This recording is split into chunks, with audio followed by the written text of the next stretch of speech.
किसी covalent compound के अंदर कितना आयनिक कैरेक्टर होगा, ये कैसे पता चलता है? डायपोल मोमेंट से, जो अभी हमने पिछले 2-3 क्लास में कवर किया है।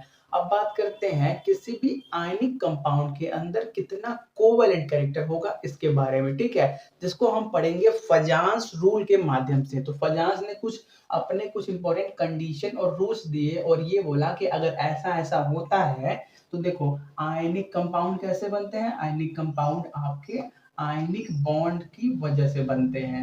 तो उन्होंने कहा कि अगर कुछ ऐसा कंडीशन आ जाए, कंडीशन अभी हम देखेंगे, तब आपका जो आयनिक बॉन्ड होता है वो किसमें चेंज हो जाएगा? कोवैलेंट बॉन्ड के अंदर चेंज हो जाएगा। मतलब क्या? आयनिक बॉन्ड को हम और किस नाम से जानते हैं इलेक्ट्रोवैलेंट बॉन्ड, इलेक्ट्रोवैलेंट बॉन्ड के नाम से जानते हैं। और इस फिनोमिना को क्या बोला जाता है? इलेक्ट्रोवैलेंसी। जो आयनिक बॉन्ड बनाने का फिनोमिना होता है उसको क्या कहा जाता है? इलेक्ट्रोवैलेंसी। तो उन्होंने क्या कहा कि जो आपका इलेक्ट्रोवैलेंसी है वो किसमें चेंज हो जाएगा? कोवैलेंसी में चेंज हो जाएगा, ठीक है? कोवैलेंट बॉन्ड बनाने के फिनोमेना को हम कोवैलेंसी कहते हैं। तो देखो यार, कोई जिस प्रकार डायपोल मोमेंट में हमने क्या देखा कि किसी भी कोवैलेंट कैरेक्टर में ना ही 100% कोवैलेंट कैरेक्टर होता है और ना ही 100% आयनिक होता है। जो भी आपके कोवैलेंट कंपाउंड थे उनके अंदर कुछ ना कुछ अमाउंट क्या आ गया? आयनिक कैरेक्टर आ गया। उसी प्रकार जितने भी आज से आपके आयनिक कंपाउंड होंगे उनके अंदर कुछ परसेंटेज ऑफ कोवैलेंट बॉन्ड, मतलब कुछ परसेंट कोवैलेंट कैरेक्टर आ जाएगा, 100% नहीं, कुछ परसेंट, ठीक है? तो देखो इसको समझाने के लिए उन्होंने पहले क्या किया, उन्होंने इसको रब कर दें, ये बस ये लास्ट नोट कर लो, इलेक्ट्रोवैलेंसी किस में चेंज हो जाता है? कोवैलेंसी में, ठीक है? तो देखो उन्होंने क्या बोला कि आप एक कैटायन लो, एनायन लो, ठीक है? तो देखो कोई हम ए एटम लिए, उसके अंदर से एक इलेक्ट्रॉन निकाल दिए तो वो क्या बन गया? कैटायन बन गया। तो उस कैटायन को यहाँ पे रख दो, ठीक है? उसका कैटायन का न्यूक्लियस ये क्या है? ए प्लस। और फिर क्या कर लो, कोई बी एटम लो, उसके अंदर यही इलेक्ट्रॉन को ऐड कर दो तो वो क्या बन जाएगा? एनायन बन जाएगा। तो एनायन को यहाँ पे बैठाओ, ये क्या है? बी माइनस, ये न्यूक्लियस। साइज क्यों छोटा बड़ा बनाया? ऐसे समझो। देखो आप सभी को मालूम है, हमने जब पीरियोडिक प्रॉपर्टीज वाला चैप्टर पढ़ाया था कि जो आपका आटम का साइज होता है वो हमेशा छोटा होता है उसके एनायन से, और जो आपका आटम का साइज होता है वो बड़ा होता है किससे? उसके कैटायन से, ठीक है? तो पहले बात करते हैं कैटायन वाले की। तो देखो यार, ए में क्या है? ए जैसे सपोज कर लो कोई ए एटम है, सोडियम लो, ठीक है? तो सोडियम में क्या है? 11 इलेक्ट्रॉन है और 11 प्रोटॉन है। तो इस टाइम पे क्या है? इसमें नंबर ऑफ इलेक्ट्रॉन प्रोटॉन बराबर है। अब एक इलेक्ट्रॉन निकाल दोगे तो 10 इलेक्ट्रॉन हो जाएंगे और प्रोटॉन तो अभी भी 11 ही रहेंगे। मतलब क्या? एक इलेक्ट्रॉन निकालने की वजह से इस पोजीशन में यहाँ पे क्या है? ये Na प्लस है, इसमें क्या है? इफेक्टिव न्यूक्लियर चार्ज ज्यादा हो जाएगा। आप सभी को मालूम है जिसमें इलेक्ट्रॉन कम होता है उसमें इफेक्टिव न्यूक्लियर चार्ज ज्यादा होगा। तो इनको कंपेयर करो तो इसमें इफेक्टिव न्यूक्लियर चार्ज ज्यादा, और जिसमें इफेक्टिव न्यूक्लियर चार्ज ज्यादा होता है वो क्या करता है? अपने बाहर के इलेक्ट्रॉन को और टाइटली अपने न्यूक्लियस के पास ला देता है। मतलब क्या? Na प्लस का साइज आपका Na के मुकाबले कम हो जाएगा। ये बात क्लियर हो गई।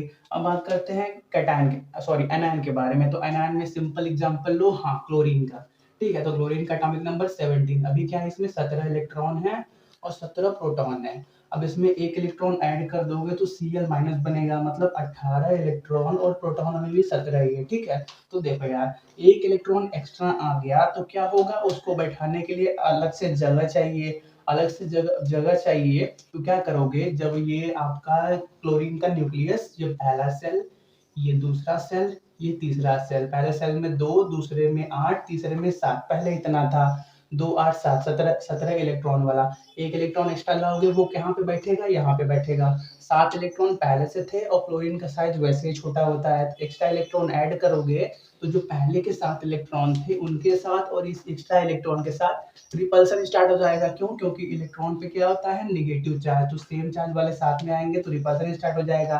तो क्या होगा? उस रिपल्सन को कम करने के लिए जो आपका एनायन होगा Cl माइनस अपना साइज थोड़ा सा बड़ा कर देता है, जिससे क्या पता चला कि Cl माइनस का साइज बड़ा हो गया Cl से। इसीलिए हमने यहाँ पे जो कोई भी एनायन लिया है उसका साइज बड़ा बनाया है और कैटायन का साइज छोटा बनाया है, ठीक है?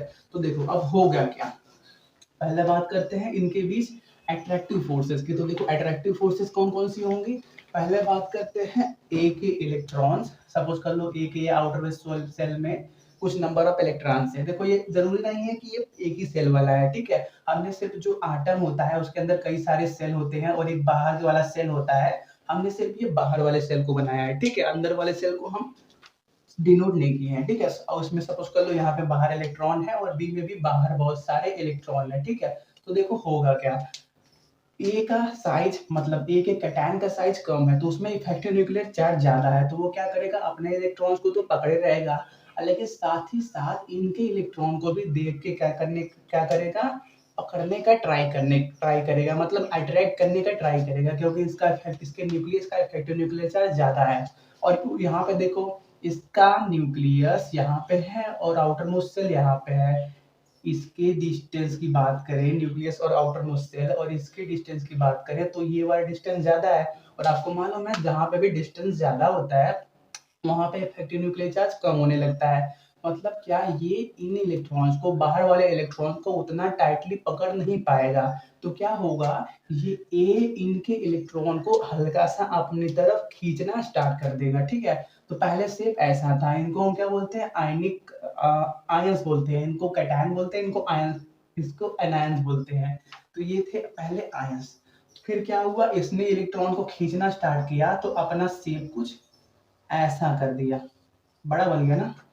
तो ऑलमोस्ट जैसा साइज का है उतने ही साइज का बनाओ, बस थोड़ा सा शेप को चेंज करो, ठीक है। शेप कुछ ये हो गया आपके ए प्लस का शेप, ठीक है। उसका न्यूक्लियस यहाँ पे, उसका शेप कुछ ऐसा हो गया।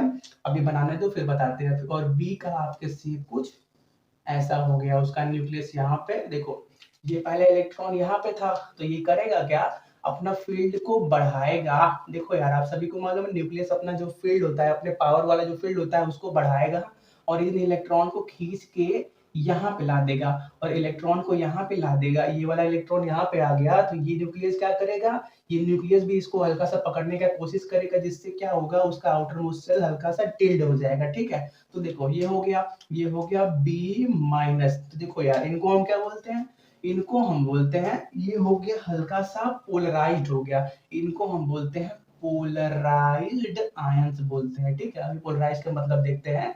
देखो ए ने क्या किया, बी के इलेक्ट्रॉन्स को अपने कुछ फोर्स से खींचा, तो जो ए का फोर्स होता है इलेक्ट्रॉन को खींचने का उसको हम बोलते हैं पोलराइजिंग पावर। ए क्या है, मतलब ए का कैटायन, तो कैटायन जिस फोर्स से दूसरे के इलेक्ट्रॉन को खींचता है उसको हम क्या बोलते हैं, पोलराइजिंग पावर बोलते हैं। और बी ने क्या करने दिया, अपने शेप को बदलने दिया, मतलब अपने शेप में बदलाव करने दिया।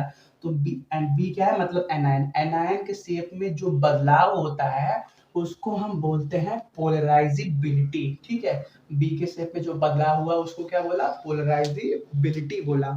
और ये बी मतलब एनायन का शेप कितना अपने आप को बदल सकता है, अगर ये और पावरफुल हो जाए तो ये क्या होगा, इसका शेप और बदल जाएगा। तो किस हद तक बी के शेप मतलब एनायन के शेप में बदलाव हो सकता है उसको हम बोलते हैं पोलराइजेशन ऑफ एनायन। क्या, पोलराइजेशन ऑफ एनायन, कितने हद तक बी में चेंजेस, बी के शेप में चेंजेस हो सकता है, ठीक है। तो ये कौन सा बात हो गया, जब ए ने बी के इलेक्ट्रॉन्स को खींचा, इसको कोई केस वन बना दो, ठीक है। अब बात करते हैं इसके, अगर ऐसा कुछ केस बनाए कि बी क्या करे, ए के इलेक्ट्रॉन्स को खींचे, ठीक है।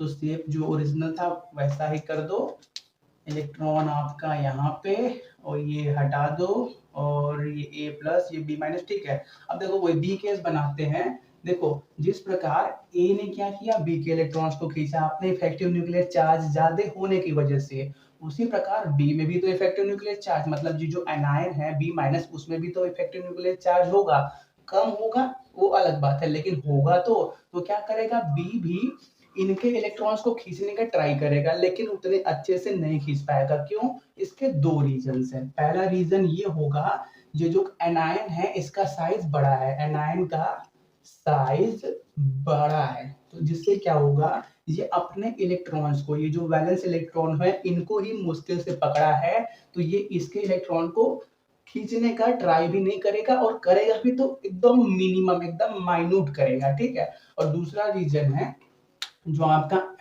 कैटायन है उसका साइज कितना है, छोटा है, साइज स्मॉल है, और देखो जिसका साइज स्मॉल होता है वो अपने इलेक्ट्रॉन्स को टाइटली पकड़े रहता है। ये टाइटली पकड़े रहेगा तो इलेक्ट्रॉन को छोड़ेगा नहीं, और ये पकड़ नहीं पाएगा तो इनके इलेक्ट्रॉन के पास जाएगा नहीं, या फिर जाएगा तो बहुत ही नॉर्मली जाएगा। तो देखो ये हो गया पहला केस और ये हो गया दूसरा केस। अब दोनों केस को कंबाइन करोगे तो क्या होगा, आपको एक नया स्ट्रक्चर मिलेगा, ठीक है। तो देखो दोनों स्ट्रक्चर को कंबाइन कंबाइन करके पहले क्या बनाओगे, पहले ये बनाओगे। पहले हमारे पास क्या थे, हमारे पास पहले आयंस थे।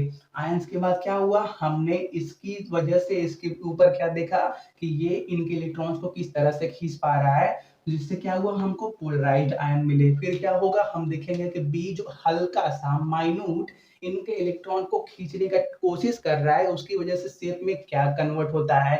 तो इसको इस वाले केस को मिला के और इस वाले केस को, जो बी ने हल्का सा खींचने का ट्राई किया, उसको मिला के शेप उसका कुछ और थोड़ा सा चेंज होगा, ठीक है। नीचे दिखेगा नहीं दिखेगा ना, इसको रफ करना पड़ेगा, एक सेकेंड। ठीक है, तो देखो ये वाला केस और ये वाला केस मिलाने के बाद जो आपका ये ए और बी होंगे, अभी तक क्या थे, आयंस थे और पोलराइज्ड आयंस थे। ये अब क्या होंगे, कोवैलेंट बॉन्ड के अंदर चेंज होना स्टार्ट हो जाएंगे, ठीक है। तो आपका ए कुछ ऐसा दिख जाएगा और बी कुछ ऐसे शेप का हो जाएगा, ठीक है। क्योंकि देखो अब क्या होगा, धीरे धीरे ये क्या करेगा, ए बी के इलेक्ट्रॉन्स को अपनी तरफ अट्रैक्ट करने का ट्राई करेगा, और बी क्या करेगा, ए के इलेक्ट्रॉन्स को हल्का सा अपनी तरफ अट्रैक्ट करने का ट्राई करेगा। एक ऐसा कंडीशन आ जाएगा कि दोनों क्या करेंगे, अपने जो ये वाला इलेक्ट्रॉन है, ये वाला इलेक्ट्रॉन को ये भी खींचने का ट्राई करेगा और ये भी खींचने का ट्राई करेगा। और जब क्या होता है, किसी एक इलेक्ट्रॉन पे दो आटम खींचने का ट्राई करते हैं तो क्या होता है, वहां पे शेयरिंग का कंडीशन आ जाता है। और शेयरिंग का कंडीशन मतलब वो क्या हो गया, कोवैलेंट बॉन्ड का हल्का सा नेचर पा लिया, ठीक है। तो यहाँ पे ये ए का न्यूक्लियस, ये बी का न्यूक्लियस। अब देखो पहले क्या था, ए पे पूरा प्लस चार्ज था, बी पे हल्का सा माइनस चार्ज था। देखो ए प्लस का मतलब ए ने अपना इलेक्ट्रॉन डोनेट कर दिया, और बी माइनस का मतलब बी ने इलेक्ट्रॉन ले लिया। अब देखो इनको हम क्या बोलते हैं, polarised covalent bond, covalent bond बोलते हैं। देखो तो उस टाइम पे ये जो ए होगा, इस पे आपका पार्शियल पॉजिटिव चार्ज आएगा और बी पे पार्शियल नेगेटिव चार्ज आएगा। तो देखो यार, हमने डायपोल मोमेंट के पहले क्लास में आपको बताया था कि जब हल्का सा इलेक्ट्रॉन का शेयरिंग होता है तो उससे क्या होता है, पार्शियल चार्ज, मतलब हल्का सा चार्ज आता है। जब पूरा इलेक्ट्रॉन का शेयरिंग होता है तो क्या होता है, उससे कोवैलेंट बॉन्ड पूरा का पूरा बनता है। और जब इलेक्ट्रॉन डोनेट करता है तो पॉजिटिव, इलेक्ट्रॉन लेता है तो नेगेटिव। लेकिन जब कोवैलेंट बॉन्ड के अंदर हल्का सा शेयरिंग होता है तो उससे क्या होता है, पोलराइज्ड कोवैलेंट बॉन्ड, मतलब पार्शियल बॉन्ड का जन्म होता है, ठीक है। उसके बाद क्या होगा, अब इसके बाद ओवरऑल क्या हो जाएंगे, कोवैलेंट बॉन्ड के अंदर कन्वर्ट हो जाएंगे। उसके बाद ये सिंपली ये ए बी बन जाएंगे, यहाँ पे ए का न्यूक्लियस, बी का न्यूक्लियस। अब क्या हो गया, ये बहुत ज्यादा कोवैलेंट कैरेक्टर पा लिया, इसको हम क्या बोलेंगे, सिंपली ये क्या बन गया, कोवैलेंट कंपाउंड बन गया या कोवैलेंट कैरेक्टर पा लिया, ठीक है। कोवैलेंट बॉन्ड लिखो, कोवैलेंट बॉन्ड का जन्म हो गया। तो देखो शुरू कहां से किया था, आयनिक बॉन्ड से। आयनिक बॉन्ड से आयन बना, आयन से polarised ion, covalent covalent ions लिखो, ठीक है। उसके बाद पोलराइज्ड कोवैलेंट आयन बना, फिर क्या बना, कोवैलेंट बॉन्ड बन गया। तो देखो यार, आयनिक कंपाउंड के अंदर कोवैलेंट बॉन्ड आ गया, मतलब कोवैलेंट कैरेक्टर आ गया। हमको क्या करना है, इसी बात का स्टडी करना है, ठीक है। तो देखो हम क्या करते हैं, जो आपके आयंस का पोलराइजेशन होता है वो कई फैक्टर्स पे डिपेंड करता है, ठीक है। तो इस क्लास में इतना रखते हैं, नेक्स्ट क्लास में बात करते हैं बहुत सारे फैक्टर्स जो इनके पोलराइजेशन को अफेक्ट करते हैं। उन फैक्टर्स को किसने बताया था, फजांस ने। तो उनको सिंपली क्या बोला जाता है, फजांस रूल बोला जाता है, ठीक है। तो इसको नोट कर लो।